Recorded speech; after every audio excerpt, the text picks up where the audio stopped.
Well, hello everyone, and you are so welcome to our very first music and magic questions and answer series for YouTube. So, thank you so much for joining me today. We're really just missing everyone, all of our wonderful Celtic Woman family. We miss being out on the road and performing for everyone, and we miss the music, and we miss you. So, this is a little bit of something that just brings us closer together, keeps us connected, and just to let you know that we're missing you. So you've been sending in lots of questions. Thank you so much. We really appreciate that, and we're just excited about this little series. So there were so many. We had the tricky job of narrowing them down. So we've got 15 questions to go through today, and then I want to pick the winner of those, the best question out of those 15, and they will get our gorgeous brand new 2021 calendar. It's 15th anniversary, and it's 15 years of music and magic. And so the winner will get one of these, but not only will they get this, I will sign, and I'm going to pick the page. I think I am October. I miss October.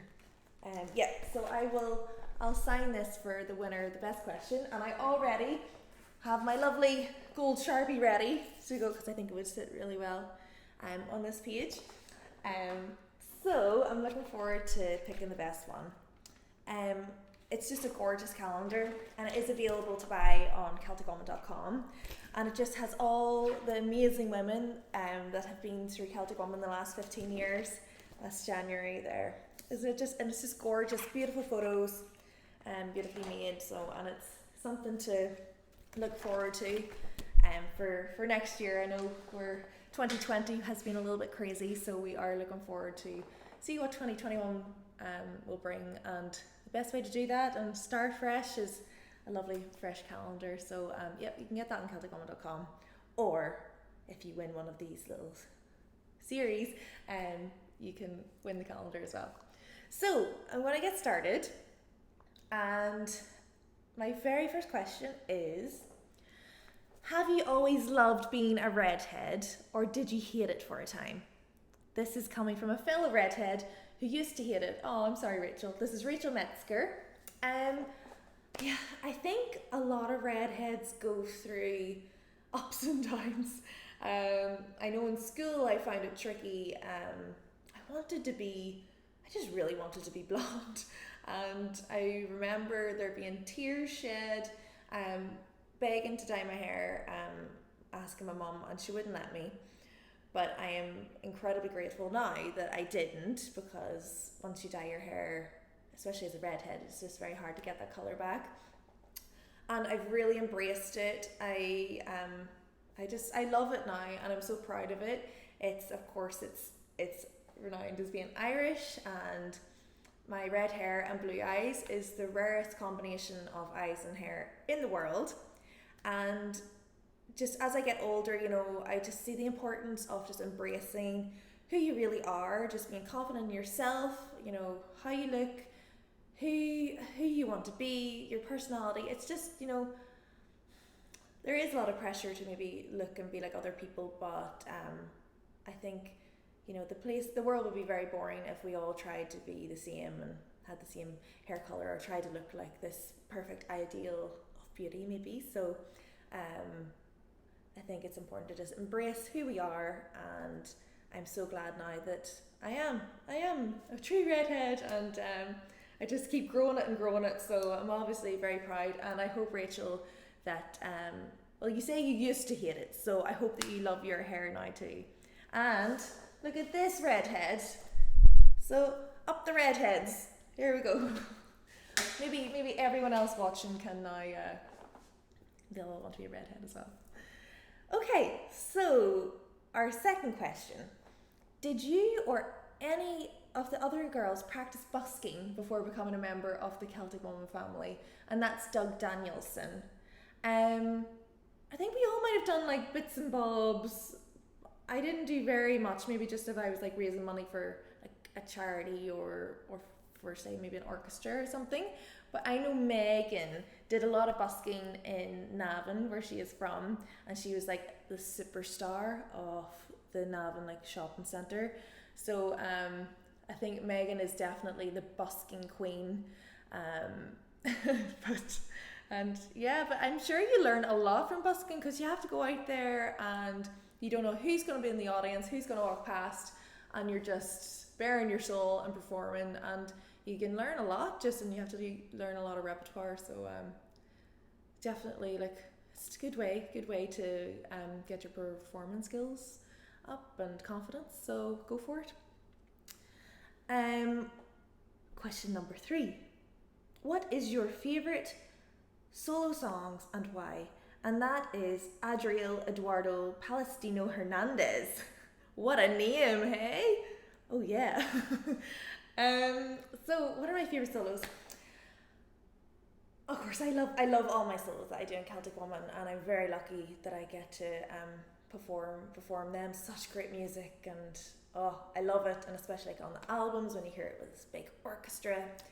But I have 2 favourites, and that is even hard to narrow it down to 2. But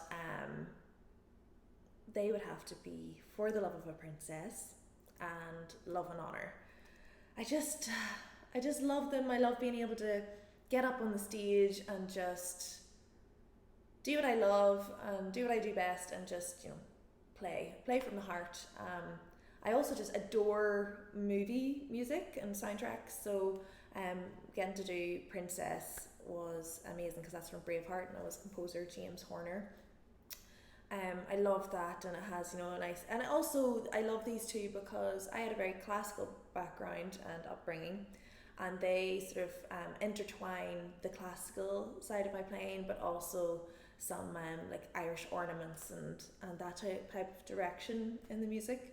And really just getting up there, and I always give everything in those numbers. It's all just completely from the heart and soul. So those 2, and that's why. Thank you, Adriel. Question number 4. What led you to your calling to study music? That is Mary Wall. Well, I had a very musical family surrounding me whenever I was growing up. I was very lucky to be the youngest of 4 siblings who all did music before me. My sister Kelly, she sang, played violin and piano. My brother Ryan next is a pianist, and he played violin as well. And the next brother, Shay, he played cello, piano, and sang. So I was surrounded by it, and I just loved it. And then whenever I started on the piano first, then harp, then very soon after that the violin,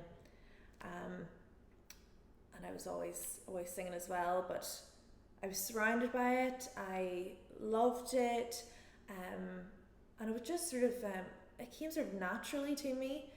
Especially the violin was just another limb, really. I loved being able to make an instrument sing, but also it had these capabilities that the human voice doesn't have. You just much higher range, and you can do sort of fancy things that you can't do with the voice.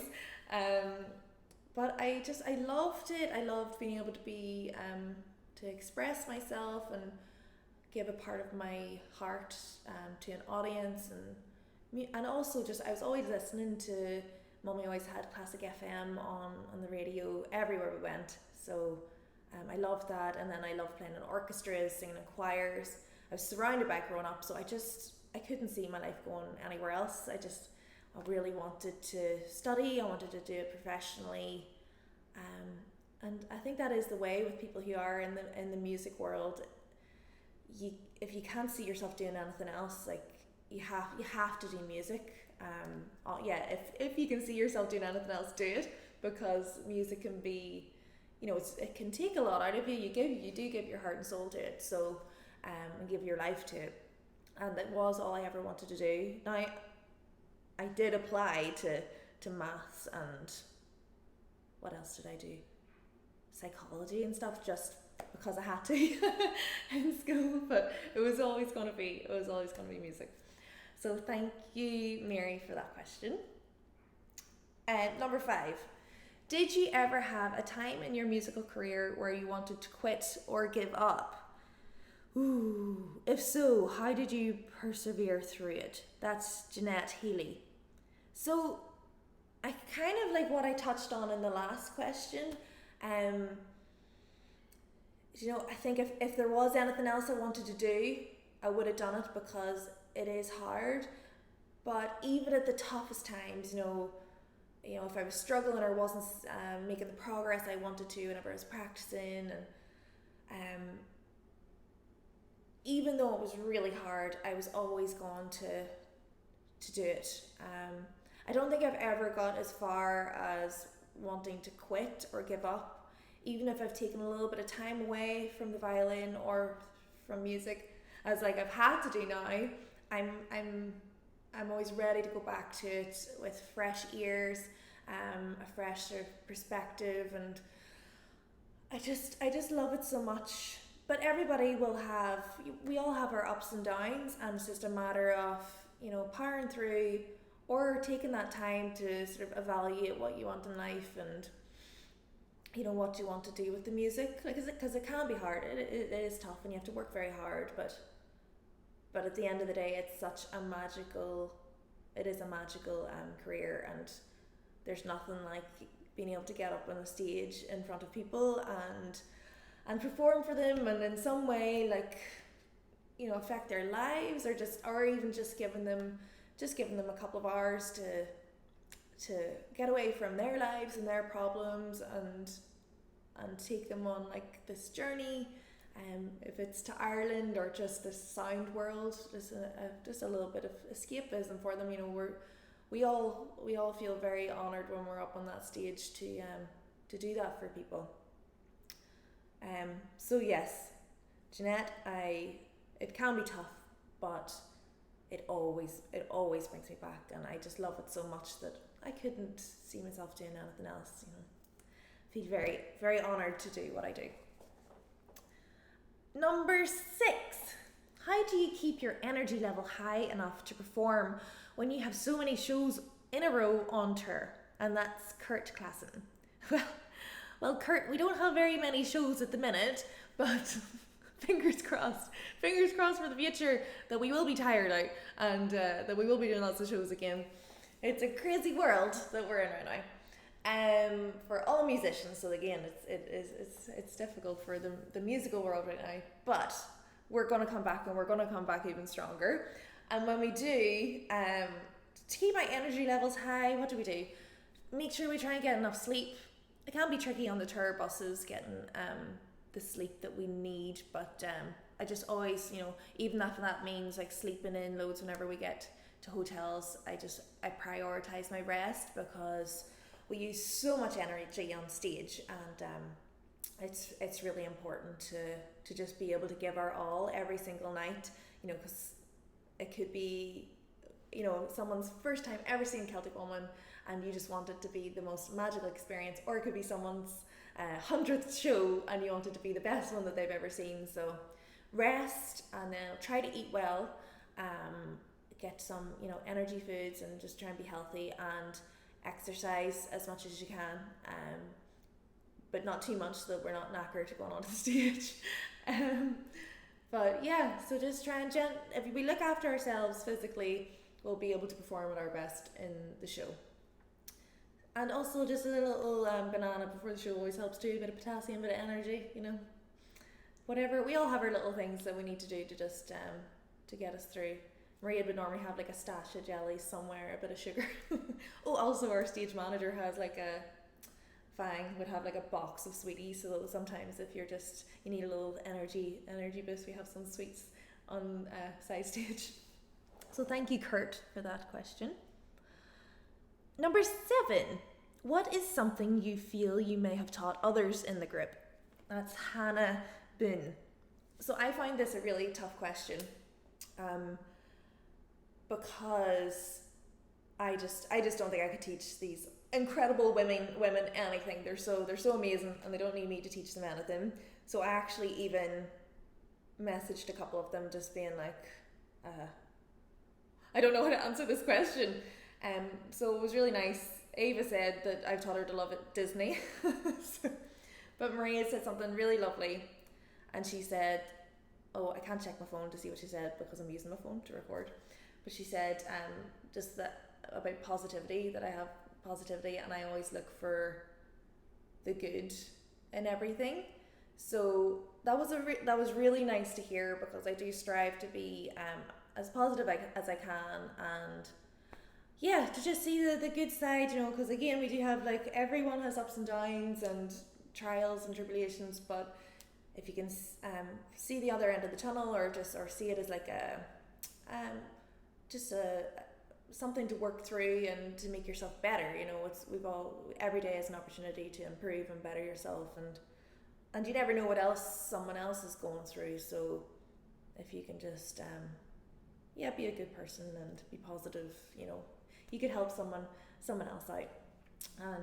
And so that was really nice, and then Megan said that was nice too. So but that's what they said. So thank you. That was Hannah, and the girls have taught me a lot as well. Very lucky to be surrounded by these strong women, you know, just supporting each other is incredible. It's good in this world for women to support women, and just to really just be there for each other, supportive. You know, we all, and especially in Celtic Woman, we each have our, you know, our strengths, and it's all about being a team. And what's amazing about Celtic Woman is that we are this strong women performing together up on the stage, but we each have these moments to shine ourselves. So we support each other. We're always backstage being like, you know, that was amazing, you did great tonight, or you know, and then we get to enjoy when we're up there together. You know, it's wonderful. Okay, number 8, or 8 as I would say in Antrim, but I'm trying to be understandable. How do you mentally prepare before each show? Do you have any pre-show rituals? And that's Megan Bauer. So, mentally prepare, I think a lot of it with performers is just all the preparation long before the performance. So that could be weeks, months, or like your whole life preparing for performances. So I think the more work you do in advance, the easier the performance will be, you know, because there's always going to be, I think it was my teacher, my old violin teacher Michael Darcy used to say to me, you have to like prepare to like 130%, because in the performance, because of nerves or things happening in the audience or just distractions, you're going to lose like 30% there. So then you'll be at your 100% ability and at your best. And also he used to say, don't practice until you get it right, practice until you can't get it wrong. So it's all about practice, it's about preparation. And yes, also like to mentally prepare, you know, just give yourself some time before the show to just completely sort of relax and get in the zone, and make sure you're sort of ready to go out there and give it your all. And then pre-show rituals, we have this thing where we will gather together in a little group of 4, and we all have our pinkies, and we'll just interlock just before we go on and just be like, have a good show. Even if we don't say anything, it's always just like, we've got each other, and we always know we're out there to support each other. And because we're one when we're out there, we are like one sort of the woman of Ireland, you know, the 4 of us together. So, and I miss that. I do miss that. I remember like having one of the shows recently with Chloe and Mairead and Megan, and just one of the shows just before we left, and we came back to Ireland. Like, it was just crazy how quickly things happened, but we were there and we were like, you know, we've got each other. This is amazing what we're doing.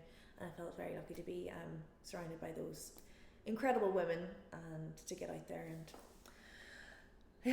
just enjoy it while you could. Okay, number 9, we're getting through them rightly. What brand of violin do you use and how did you choose your current one? And that's from Sterling Keel. So I have a violin which I adore. I'm very lucky to have this violin. It's by a maker in Yorkshire in the United Kingdom named Roger Hansel. So Roger is an incredible modern violin maker, but my violin is based, it's like a replica of the Stradivarius, the Morin, it's like called the Morin Stradivarius. So, but I love my violin and I feel very lucky. There aren't like so many Roger violins out there. My teacher has one and there's a few musicians in Ireland with them. Of course there must be a lot more in the UK, but they're all beautiful instruments and he does like all stringed instruments as well. And I chose it because my teacher had known him and got a custom made violin by him, and he had this violin, he was working on my violin at the time, and my teacher was like, he's working on this violin at the minute and if you don't buy it, I will. So I knew if he wanted it, then it was obviously going to be a great violin. And so I got it shipped over and my teacher brought it over and I tried it and I loved it, and I had been trying different violins, and it's very a personal thing picking an instrument because at the end of the day it's like picking your own vocal cords. You know, it's your voice is unique, so this was me going to be picking what my voice was going to be for the rest of my life. So it's very personal. I love my instrument, and again it's my voice now, and I love it. Very lucky to have my Roger Hansel violin. So thank you, Sterling, for that question. Number 10. Was there ever a moment where you cried on stage or while you were performing? Oh dear. And that's Taylor Hudson. Yes, I have cried a few times on stage. It's a very emotional thing being up on stage, and it can be happy tears or it can be sad tears, but I'm sure we've all cried up there at some point. I suppose like it's very emotional, you know, if anyone ever decides to move on from Celtic Woman. So I remember crying a lot whenever it was someone's final show with the group for now. They're really emotional. But also there could be happy tears. Like I think I cried at Red Rocks, and I always talk about how much I love Red Rocks. And I wouldn't be so much of a crier whenever I'm happy. I just kind of cry whenever I am sad. But I think I might have cried there of just being like, this is so amazing. And overwhelmed to just be surrounded by my friends and these incredible women, and just being able to do what I love in front of like 9,000 people is just, that was kind of insane. So I think I was brought to tears then. Also we had this Paris show, and it was just like the most amazing audience, and ended up being like one of my favorite Celtic Woman shows ever. And so I think I cried there just because it was just like, they were just the most warm, amazing audience. And it just kind of took me aback because I hadn't performed there with Celtic Woman before, and I hopefully will be back because that was, I loved that so much. So yeah, and I don't think I've cried like actually playing, but maybe if I was like so moved by the music. I have a terrible memory, but I have a diary that I write in like every day, like, or every show, just something that I remember or what I want to do better, or how the show went or something day.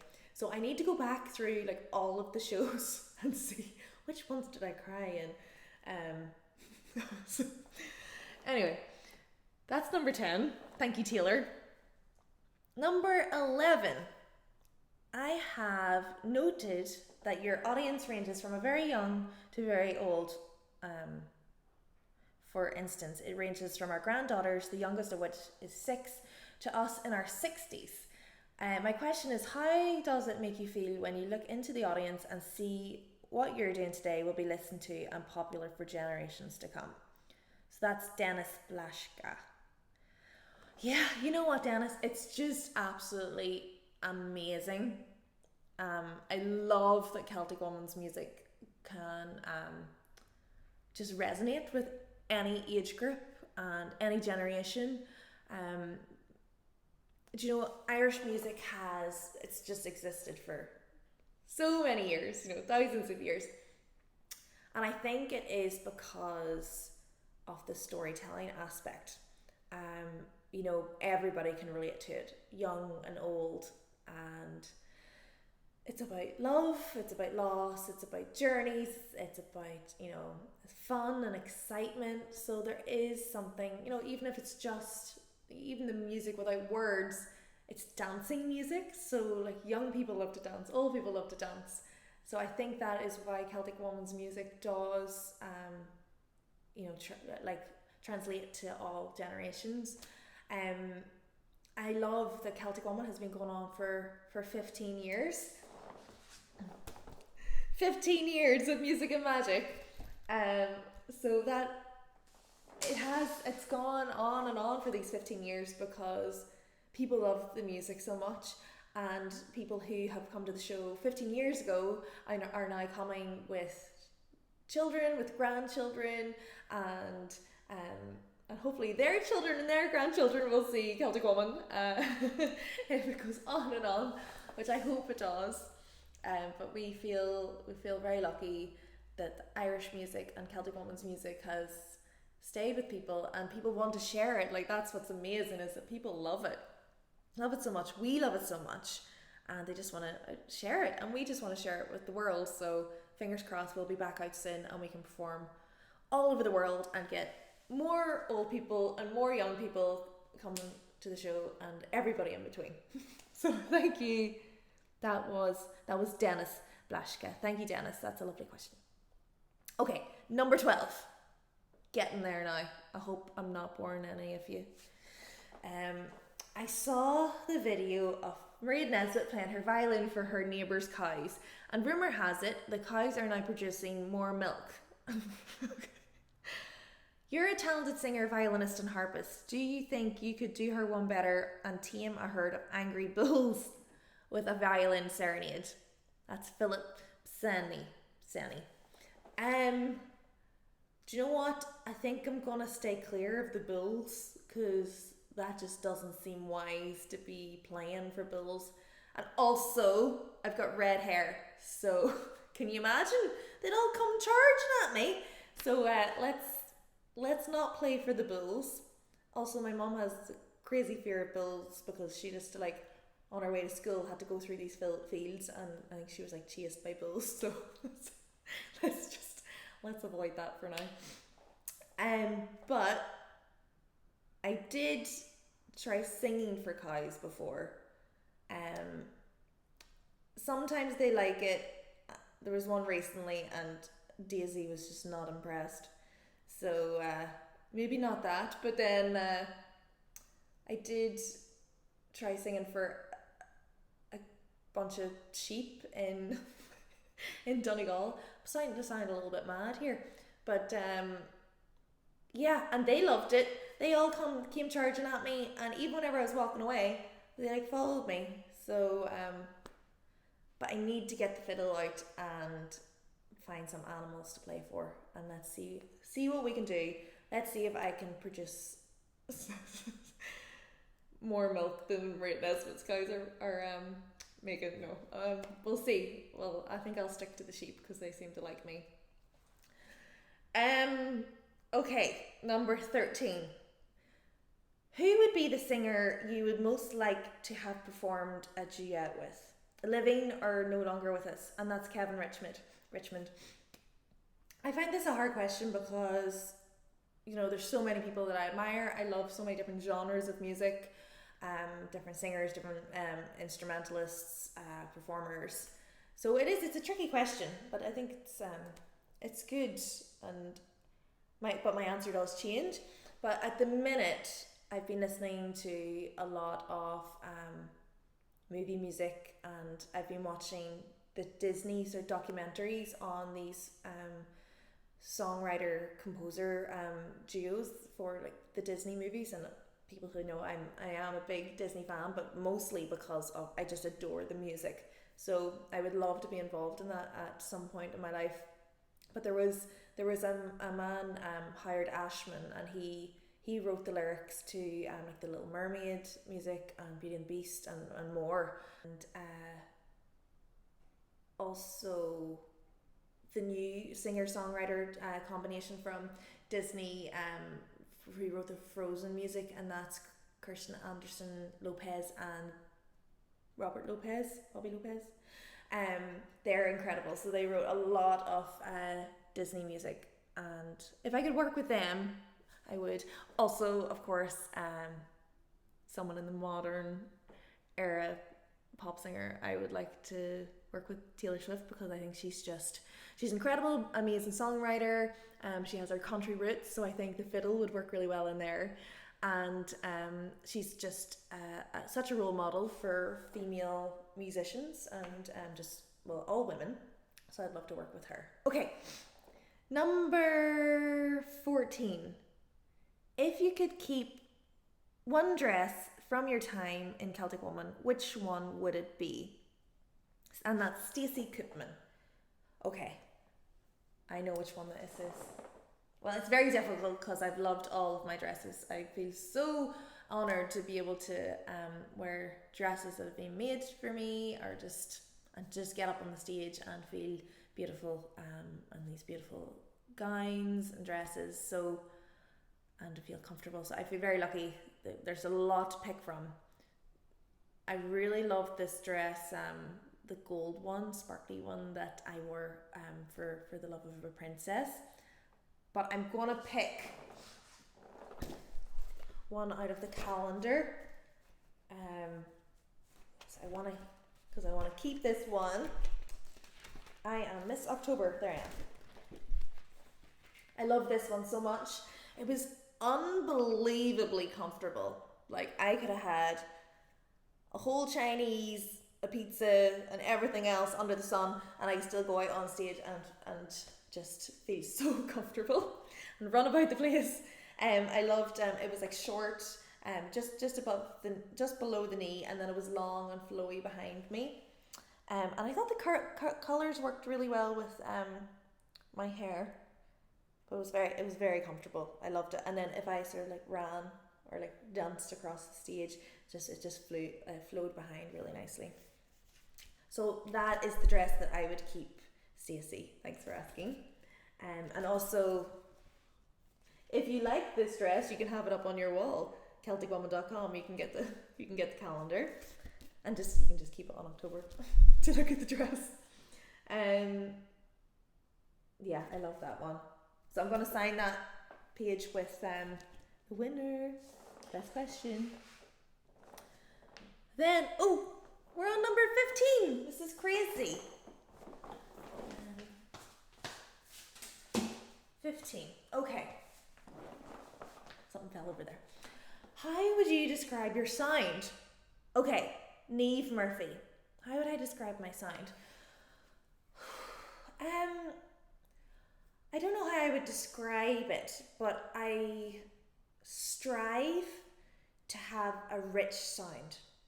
I strive to have like a beautiful sound and be soulful, but also just sort of like I said earlier about I want it to be like the voice. I want it to be able to sort of move people and just sound like it's singing. And that's sort of what they say in Celtic Woman. You know, I am another voice in the group whenever I play. But yeah, sort of rich and it's a mixture of classical and sort of that trad music, which is great in Celtic Woman. We have so many different elements and of genres, you know, but I think what I strive for is like a rich sound. So thank you, Niamh. Thank you, Niamh, for that. And that's 15 questions. So I really hope that this is kept recording the whole time. I'll have to double check. So thank you all. I know I have to pick one to be the winner. So I think that will be, oh no, I think it's going to be Dennis Blaschka. You are the winner of our Celtic Woman calendar for 2021 Music and Magic 15th anniversary. It's a gorgeous calendar. Everyone else, you can get it at celticwoman.com.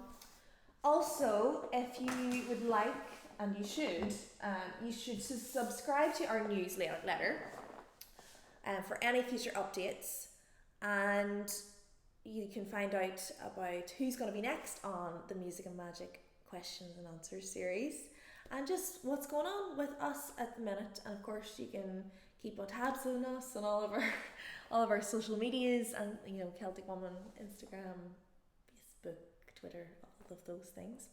Also on TikTok now. So thank you so much. I hope you made it to the end of the video and the end of the questions. I really appreciate you listening and to everything. We really miss you all. Hope to be back out soon. Fingers crossed. Just where you can keep listening to us all. We're on all those streaming sites, and you can get our CDs at celticwoman.com as well. There's that new celebration album which you can listen to, and you can celebrate the 15th anniversary and hopefully the return of our performances soon. So thank you so much. This has been really nice. It's been nice to connect with you again.